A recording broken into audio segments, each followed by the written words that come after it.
بسم اللہ الرحمن الرحیم۔ السلام علیکم ناظرین، میں ہوں ثناء اللہ مدنی۔ آج آپ کی ملاقات کروائیں گے شیطان سے۔ ویسے تو شیطان روزانہ آپ سے ملنے آتا ہے، لیکن آج کی جو ملاقات ہے وہ ایک انٹرویو کی فارم میں ہوگی۔ یہ انٹرویو قرآن و حدیث کی مختلف آیات اور احادیث کی جو ہے وہ روشنی میں کنڈکٹ کیا گیا تھا۔ بیسیکلی یہ ایک چھوٹا سا کتابچہ ہے جو سلیم رؤوف صاحب نے لکھا، اور بڑا پیارا کتابچہ ہے، اور اس کو شائع کیا ہے صفحہ دعوت اصلاح گجرانوالہ نے۔ 15-16 صفحات کا یہ کتابچہ ہے، اور بہت سے ممالک میں اس کا ترجمہ جو ہے وہ شائع کیا گیا، کیونکہ یہ بڑی ایک فرضی سی گفتگو تھی شیطان اور انسان کے درمیان، لیکن یہ گفتگو ساری کی ساری قرآن و حدیث کی روشنی میں جو ہے وہ کنڈکٹ کی گئی ہے۔ تو ناظرین، تعارفی سوالات میں جو ہے وہ ہمارے پاس شیطان ہے اور ایک انٹرویو کرنے والا جو ہے وہ انٹرویور ہے۔ تو ریپو بلڈ کرنے کے لیے پہلا جو ایک جو ہے نارمل سوال اس نے کیا کہ آپ کا نام کیا ہے؟ تو شیطان نے جواب دیا کہ میرا نام تو ابلیس ہے، لیکن لوگ مجھے اور اپنے بچوں کو پیار سے جو ہے وہ شیطان جو ہے وہ کہتے ہیں۔ اس کے بعد پہلا فارمل سوال جو شیطان سے کیا گیا انٹرویو کرنے والے نے، وہ اس نے پوچھا کہ تم لعنتی اور مردود کیوں ہوئے تھے؟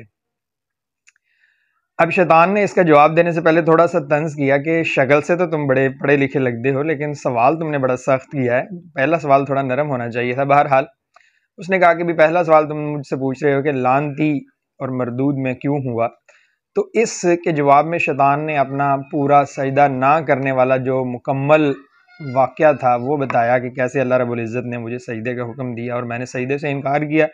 ایک سجدہ نہ کرنے سے اللہ رب العزت نے مجھے لعنتی اور مردود جو ہے وہ ٹھہرا دیا۔ اس کے بعد تنزیہ وار کرتے ہوئے وہ کہتا ہے کہ اپنے کرتوت دیکھو آپ لوگ، کہ میں ایک سجدہ نہ کرنے سے ملعون ٹھہرا ہوں، لیکن تم لوگ تو دن میں کتنے زیادہ سجدے جو ہے وہ روزانہ کتنے سجدوں کا انکار کرتے ہو۔ اور پھر ساتھ میں وہ یہ بھی کہتا ہے کہ تم لوگ جو میں نے اللہ سے چیلنج کیا تھا نا، اس چیلنج کو پورا کرنے میں میرے معاون ہو، میرے مددگار بنتے ہو، کہ جو میں نے اللہ سے چیلنج کیا تھا کہ میں ضرور تیرے بندوں کو گمراہ کروں گا اور انہیں جو ہے وہ بھٹکاؤں گا رستے سے۔ بہرحال اس نے بڑا گہرا طنز کیا، ہمیں سوچنا چاہیے۔ دوسرا سوال اس سے یہ کیا گیا شیطان سے کہ شرک کا آغاز جو ہے وہ کب اور کیسے ہوا؟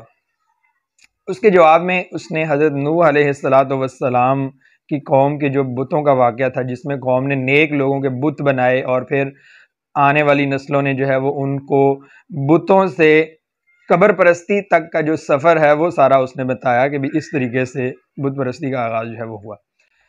اگلا سوال انٹرویو کرنے والے نے پوچھا کہ رمضان میں تو تم قید ہوتے ہو، تو تمہارے کام کا حرج نہیں ہوتا؟ پورا ایک مہینہ اپنے کام سے تم غیر حاضر رہتے ہو، تو کام تو کافی پینڈنگ پڑ جاتا ہوگا۔ تو شیطان آگے سے جواب دیتا ہے کہ میں تو قید ہو جاتا ہوں، لیکن تم تو نہیں ہوتے نا، میرا کام تم لوگ کرتے رہتے ہو۔ اور پھر ساتھ ہی وہ کہتا ہے شیطان کہ عید کا چاند نظر آتے ہی میں پورے رمضان کی کسر جو ہے وہ نکال لیتا ہوں، اور پھر عید والے دن ظہر کی نماز کے وقت جو مسجدیں ویران ہوتی ہیں، ذرا اس عید والے دن ظہر کی نماز اور رمضان کے اندر نمازوں کی حاضری دیکھ لو۔ میرا کام جو ہے وہ، میرا یہ کامیابی کا منہ بولتا ثبوت ہے کہ میں عید کے دن والی جو نمازیں ہیں ان میں نمازی سارے جو غائب ہوتے ہیں، جو سارا رمضان جو ہے وہ مسجد میں ہوتے ہیں۔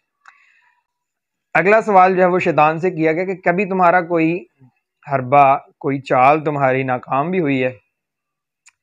تو بڑی ٹھنڈی آہ بھر کے وہ جواب دیتا ہے کہ ہاں، ایک میرا حربہ جو ہے وہ بڑا ناکام ہوا ہے اور مجھے اس کی بڑی تکلیف بھی ہے۔ اور وہ کیا کہ میں نے ابراہیم علیہ السلام کو اللہ رب العزت نے خواب میں جو ہے وہ دکھایا کہ وہ اپنے بیٹے کو ذبح کر رہے ہیں۔ تو جب حضرت ابراہیم اپنے بیٹے کو ذبح کرنے کے لیے لے کے جا رہے تھے، تو میں نے کہا کہ یہ تو بڑا میری ناکامی ہوگی اگر اس نے ایسا کر دیا۔ تو اس نے کہا میں نے سوچا کہ بھئی مائیں جو ہیں وہ بڑی رحم دل اور نرم دل ہوتی ہیں، تو میں گیا حضرت ہاجرہ کے پاس اور اسے جا کے بتایا کہ تمہارا خاوند تمہارے بیٹے کو لے کے جا رہا ہے اور وہ تو ذبح کرنے جا رہا ہے، بڑھاپے کی اولاد ہے، ایک ہی کی اولاد ہے، تو کیا اس کو روکو جا کے۔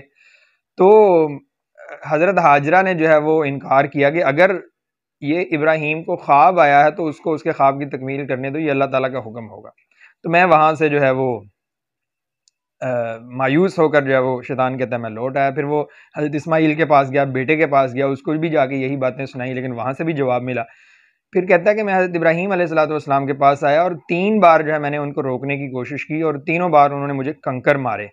اور یہ کنکر مارنا اور باپ کا بیٹے کو اللہ کی راہ میں قربان کرنا، یہ یہاں پہ میرا حربہ جو ہے وہ نہیں تھا چلا اور میں بڑا ناکام ہوا تھا. پھر سے شیطان سے پوچھا گیا کہ کیا تم نے کبھی جو ہے وہ سچ بولا؟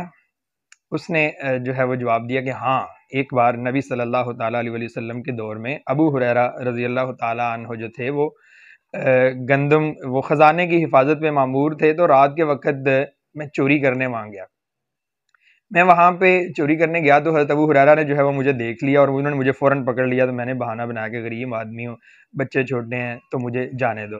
تو ابو ہریرہ رضی اللہ تعالیٰ نے مجھے چھوڑ دیا. صبح کو حضرت ابو ہریرہ جو ہے وہ گئے اور نبی کریم صلی اللہ تعالیٰ علیہ وسلم نے پوچھا کہ ابو ہریرہ رات والے وہ چور کا واقعہ تو سناؤ. تو ابو ہریرہ نے بتایا. نبی صلی اللہ علیہ وسلم نے کہا کہ وہ پھر آئے گا. شیطان کہتا ہے کہ میں دوسرے دن پھر گیا چوری کرنے اور پھر میں پکڑا گیا اور پھر میں نے وہی بہانہ بنایا کہ غریب ہوں، بچے چھوٹے چھوٹے ہیں. مجھے پھر ابو ہریرہ نے چھوڑ دیا. اور پھر اگلے دن نبی صلی اللہ علیہ وسلم نے پھر حضرت ابو ہریرہ سے پوچھا کہ ابو ہریرہ بتاؤ وہ رات والے چور کا واقعہ. تو ابو ہریرہ رضی اللہ تعالیٰ عنہ نے فرمایا کہ ہاں جی میں نے چھوڑ دیا اسے. نبی صلی اللہ علیہ وسلم نے فرمایا کہ وہ دوبارہ آئے گا، وہ جو ہے نا عادی مجرم ہے. تو حضرت ابو ہریرہ فرماتے ہیں کہ اس دن میں نے رات ارادہ کیا کہ آج میں اس کو چور کی جان نہیں چھوڑی، میں نے اس کو پکڑ کے جو ہے وہ اس کو پکڑنا ہے آج.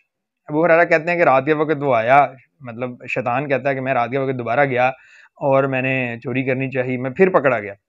تو میں نے بڑے ترلے کیے، بڑی منت سماجت کی کہ ابو ہریرہ چھوڑ دو، مجھے جانے دو، غریب آدمی ہوں، بچے ہیں چھوٹے چھوٹے. تو ابو ہریرہ نے مجھے نہیں چھوڑا. آخر کار مجھے نا سچ بتا کے وہاں سے اپنی جان چھڑانی پڑی. تو میں نے ابو ہریرہ سے کہا کہ ابو ہریرہ کیا میں تمہیں کوئی ایسے الفاظ نہ بتاؤں کہ یہ جو تم ساری رات جاگ کے حفاظت کرتے ہو نا، چوکی داری اور پہرا دیتے ہو، تم صرف وہ الفاظ پڑھ لیا کرو تو تم اللہ کی حفاظت میں چلے جاؤ گے. تو شیطان نے ابو ہریرہ رضی اللہ تعالیٰ عنہ کو آیت الکرسی کے الفاظ جو ہے وہ سکھائے اور اس کو چھوڑ دیا. صبح کو نبی کریم صلی اللہ تعالیٰ علیہ وسلم کو بتایا گیا تو آپ نے فرمایا کہ وہ درست بات بتا گیا. تو بہرحال شیطان کہتا ہے کہ یہاں مجھے سچ بول کے اپنی جان چھڑانی پڑی. اگلا سوال جو ہے وہ شیطان سے کیا گیا کہ تمہارا کوئی اسسٹنٹ یا کوئی نائب ہے؟ تو وہ بڑے پرجوش انداز میں جواب دیتا ہے آف کورس، ہاں میرے محسن ہیں یہ لوگ، یہ جو جادو ٹونا کرتے ہیں، جو عامل، سنیاسی، باوے اور کاہن، نجومی، یہ جعلی پیر جو ہے نا، یہ میرا کام آسان بناتے ہیں، لوگوں کو وہم پرستی میں یہ مبتلا کرتے ہیں. میرے بڑے اسسٹنٹ ہیں، یہ میرے نائب ہیں. سوال کرنے والا پوچھتا ہے کہ عمر کے بارے کیا خیال ہے؟ تو شیطان فوراً اٹھتا ہے اور اٹھ کے بھاگنا شروع کر دیتا ہے. تو وہ انٹرویو کرنے والا پوچھتا ہے کہ رکو ذرا، کہاں جا رہے ہو، بیٹھو تو صحیح، تو ڈر کیوں رہے ہو؟ وہ شیطان کہتا ہے کہ تم نے عمر کا نام لیا تو مجھے عمر سے بڑا ڈر لگتا ہے. تو وہ انٹرویو کرنے والا پوچھتا ہے کہ میں نے عمر رضی اللہ تعالیٰ عنہ کا نام نہیں لیا، یہ میں نے تمہاری عمر کے بارے میں پوچھا ہے. تو شیطان ذرا بڑا ریلیکس ہو کے بیٹھتا ہے کہ شکر ہے تم نے عمر کا نام نہیں تھا لیا. تو بہرحال سوال جو ہے وہ آگے چلا جاتا ہے. پھر شیطان جو ہے وہ انٹرویو کرنے والے سے کہتا ہے کہ جلدی کرو بھائی، مجھے اور بھی کام ہے، میں انٹرویو دینے کے لیے نہیں بیٹھا ہوا. تو انٹرویو کرنے والا جو ہے نا وہ بڑا غصے میں آ جاتا ہے، خبردار مجھے بھائی نہیں کہا تم نے. تو شیطان کہتا ہے کہ میں نہیں کہہ رہا بھائی، یہ اللہ رب العزت نے تمہیں میرا بھائی بنایا کہ ان المبذرین کانوا اخوان الشیاطین، یہ جو فضول خرچی کرنے والے ہیں یہ سارے میرے بھائی ہیں. یہ سارے لوگ جو ہیں نا جو رشوت اور حرام کی کمائیوں سے بڑے بڑے گھر بنا کے اوپر ھذا من فضل ربی لکھ دیتے ہیں، یہ میرے بھائی ہیں. تو اس لیے یہ میں نہیں تمہیں اپنا بھائی کہہ رہا، یہ اللہ نے تمہیں کہا. پھر انٹرویو کرنے والے نے سوال پوچھا کہ انسانوں کا کون سا کام تمہیں تکلیف دیتا ہے؟ تو شیطان نے کہا کہ انسان جب کلمہ پڑھتے ہیں، تعوذ پڑھتے ہیں، آیت الکرسی پڑھتے ہیں، سورہ بقرہ اور سورہ بقرہ کی آخری آیتیں پڑھتے ہیں، قرآن مجید کی آخری 2 سورتیں معوذتین پڑھتے ہیں، گھر سے نکلنے کی دعا پڑھتے ہیں، تو یہ سارے کام مجھے بڑے تکلیف دیتے ہیں. پھر اس سے پوچھا گیا کہ لوگوں سے کوئی گلا شکوہ، کوئی اعتراض لوگوں پہ؟ اس نے کہا کہ ویسے تو میرا لوگوں کے ساتھ 24 گھنٹے کا یارانہ ہے، 24 گھنٹے کا تعلق ہے، میرا کوئی گلہ ان سے بنتا نہیں ہے، لیکن پھر بھی یہ لوگ بڑے احسان فراموش ہیں. یہ سارا سال میرے ساتھ یاریاں کرتے ہیں، سارا سال یاریاں تے حج تے غداریاں، سارا سال میرے ساتھ رہتے ہیں اور حج پہ جا کے مجھے کنکر مارنا شروع کر دیتے ہیں. تو یہ غداری نہیں کرنی چاہیے ان کو. پھر اس سے پوچھا گیا کہ تمہاری رہائش کہاں ہے؟ اس نے کہا جی میری رہائش جو ہے وہ واش روم میں ہے۔ کہتا ہے پہلے میری رہائش بڑی گندی مندی اور بڑی اندھیرے میں اور بڑی فضول سی رہائش ہوتی تھی، اب جب سے یہ لوگوں کے پاس حرام کا پیسہ یا ویسے پیسہ آنا شروع ہوا ہے تو لوگوں نے نا سارے گھر سے زیادہ خوبصورت میرا گھر بنانا شروع کر دیا۔ باقی پورے گھر میں ٹائلیں ہوں نہ ہوں، میرے گھر واش روم میں ضرور ٹائلیں لگاتے ہیں اور بڑی خوبصورتی سے اور بڑا پیسہ لگا کے میرا گھر جو ہے وہ تیار کرتے ہیں، تو میرا جو ہے گھر بہت خوبصورت ہے۔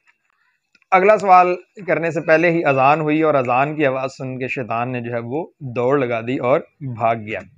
تو ناظرین ویسے تو یہ دشمن جو ہے ہمارا 24 گھنٹے ہمیں ملنے آتا رہتا ہے، تو ہمیں اس دشمن سے اپنے آپ کو بچانے کے لیے نبی کریم صلی اللہ تعالیٰ علیہ وسلم کا طریقہ کار اپنانا ہوگا، باوضو رہنا ہوگا، آیت الکرسی پڑھنی ہوگی، معوذتین پڑھنی ہوں گی، نماز پڑھنی ہوگی اور قرآن مجید پڑھنا ہوگا، آیت الکرسی پڑھنی ہوگی۔ یہ سارے جو لوازمات ہیں اس سے بچنے کے ہمیں اپنے دشمن سے بچاؤ گے جو نبی صلی اللہ علیہ وسلم نے ہمیں سکھائے ہیں وہ ہمیں آزمانے ہوں گے اور ان کو اپنانا ہوگا، تب جا کے ہم اپنے اس دشمن سے جان بچا سکیں گے۔